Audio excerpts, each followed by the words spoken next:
Hi guys, Joe here and welcome to 750 Gaming.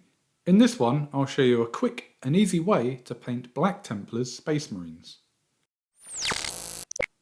Okay, so I'm doing a mini-series on my Black Templars do-over project at the moment, and a few have asked on Instagram and various places how I paint my Black Templars, and well, I thought why not do a public service announcement here, because I kinda cheat, and it's only fair I tell you how to cheat too.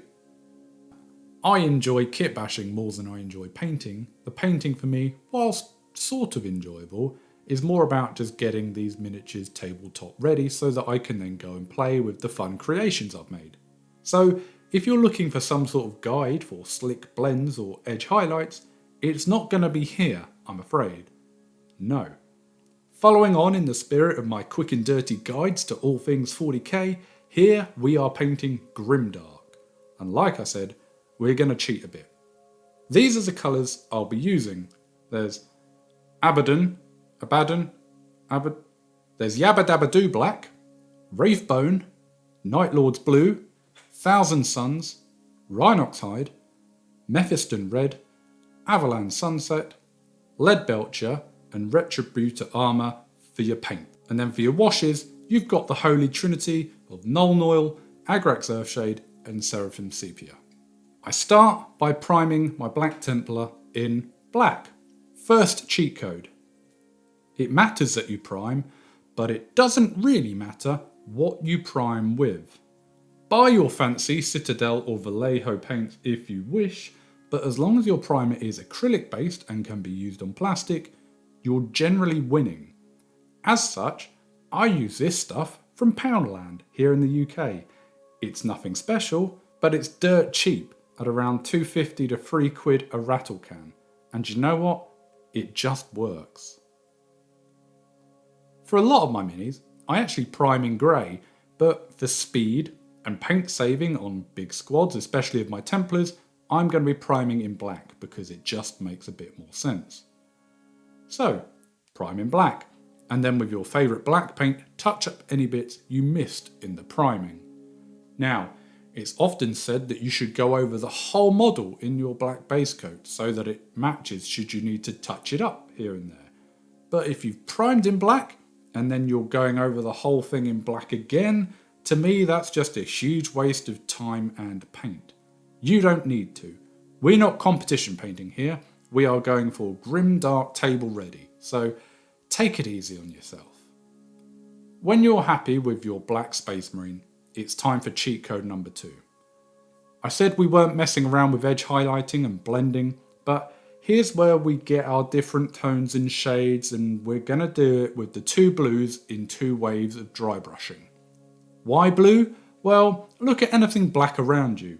It's not pure black, not to your eyes anyway. There's reflections and different tones and all sorts going on, and more often than not, if we're outside, it's all reflecting the blue hue of the sky from above. So, when I paint my black armour, I highlight in blue. It just looks right to the eye. So take your Night Lord's Blue and go for a medium to heavy bit of dry brushing. Use whatever brush/dry brush works for you here. Cheat code number 3, you can make your own dry brushes by trimming down your old janky brushes that you don't want to use for nice painting anymore. And more often than not, you can get a bit more control with them too by doing so. But don't worry too much about precision at this point, because we're cheating. We're just getting the mini to read as black with natural looking highlights.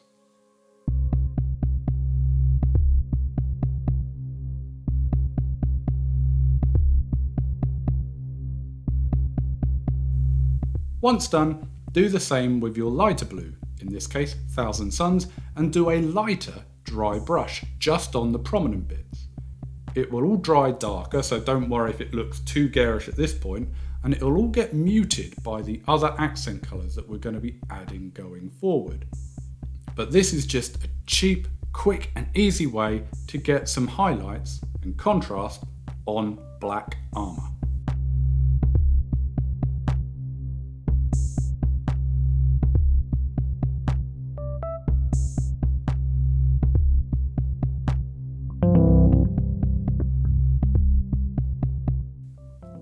And then it's white time. And the trick to painting white is to not paint white. At least, not in Grimdark land anyway. We're going for an aged, dirty look, so why try and paint pristine white? Give yourself a break. Use an off-white. I use Wraithbone on your pauldrons and the tabardy bits. A couple of thin coats. Don't worry about a little bit of black base coat coming through because it's all weathering. We want to be careful from now on though. We've done our highlighting before the detail, so we don't want to have to redo all of that. Try and stay in the lines when painting by numbers. Use whatever size brush gives you appropriate control and coverage. Then you've got a choice. Do you want red or yellow weapon casings? Really, it's all in the eye of the beholder, and I'll be honest, I've tended to mix and match throughout this ragtag crusade that is my Black Templars army, but for this video we'll use Avalan Sunset in a couple of thin coats to get decent coverage and pay homage to John Blanche.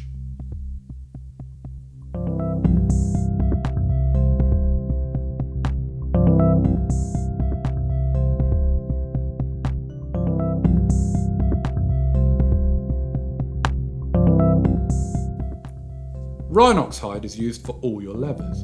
It's brown enough to be different from the black base coat, but dark enough that you don't need to be too precise. We're not rushing, but we're not stressing here either. And because it's not black, it is brown, and they are already contrasting colours, we're not going to be bothering about highlighting these bits later on. We're giving a little bit of detail, but we don't want to draw too much attention to a gun holster or a little ammo pocket on the back of the belt. All your metal bits can be lead belcher, so that's your chainsword engine, your bolt pistol bits and barrel, all your chains and all the flexi joint bits on your Space Marines armour, and don't forget the venti bits on the back of the backpack too. This just gives the Marine a nice bit of contrast all over yet again. And again, because it is a metallic paint, we don't need to do too much highlighting on this later on.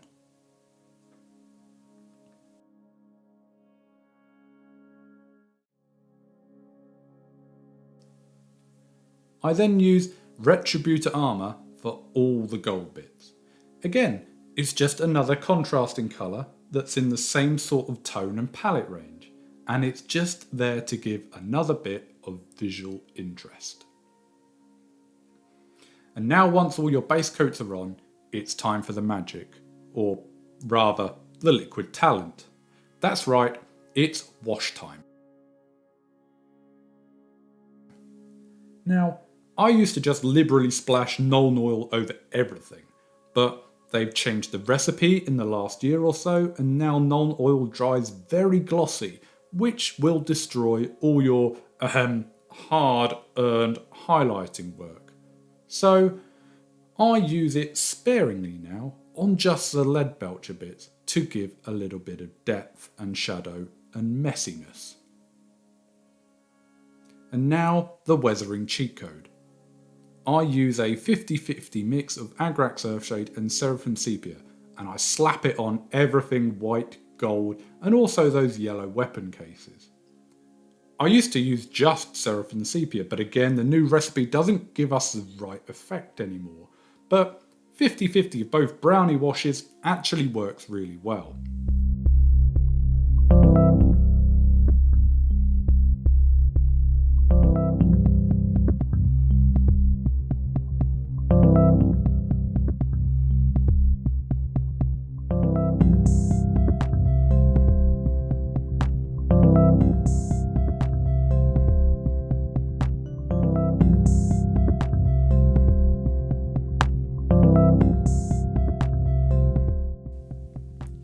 And then, when it's all dry, it's time to get the smallest dry brush you can find or manufacture, and we're just going to bring those off-white bits back up a little bit. So, just on the top of the pauldrons and the raised bits on the tabards.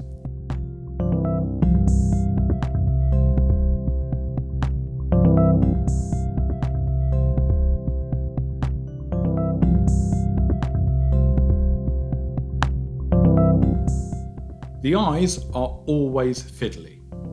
I found that the easiest way to do these is to paint downwards in as fluid a motion as you can muster. It means holding the Mini at a weird angle sometimes, but it does the trick. Try to load the brush up with enough paint that you can do the eye without having to force it on, but not enough so you lose control and splurge red paint all over the shop.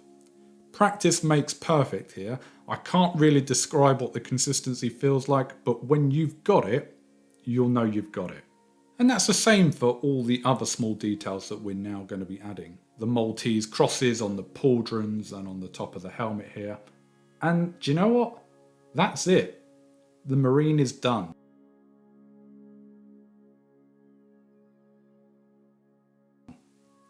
Now for the base. Now I am very basic when it comes to bases. For characters, I'll give a tactical rock if they're lucky. But otherwise, I'm a PVA glue and sand kind of guy. For the tabletop, it's all about the Mini, not necessarily the terrain they're standing on. But colour theory does come into play here. You want something that's a nice contrast so that your Mini pops out from it. For black Minis, I go for a peachy orangey kind of tone. You could mix something out of your red and yellow, or find an appropriate colour paint to buy. Now, I didn't list this paint at the top because you can't get this paint anymore. In fact, it's semi-blasphemous that I'm using what I'm using here for this job. But I use a 20-year-old bottle of bronzed flesh. Now, when I landed back in this hobby, I found this with all my old painting gear and minis from when I was a teenager.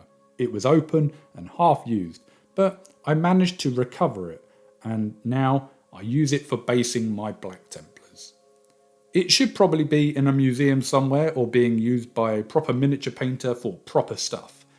Is it more or less heresy than using Thousand Suns Psycho Blue to highlight a black Templar? Oh, you tell me, but sometimes you just gotta use what you got.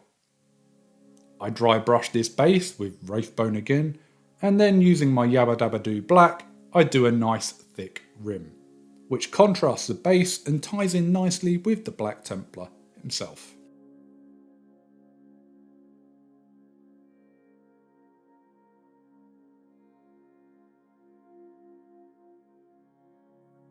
And there you have it, another grimdark initiate to join the crusade. This guide took me 1 hour of actual painting to get to this point, not factoring in the wash drying time, etc. But if you're batch painting, you mitigate all of that. Now you can of course spend as much time and energy painting your minis as you wish, but if like me you just want to get some half decent grimdark Black Templars on the table without the stress, I genuinely think that this is a really good way, or as good a way as any, to do it. So yeah, I hope some of you found this helpful or interesting. Let me know your thoughts in the comments section below. Hopefully I'll see you next time as I carry on my Black Templar series. But for now, thanks for watching. Let's go!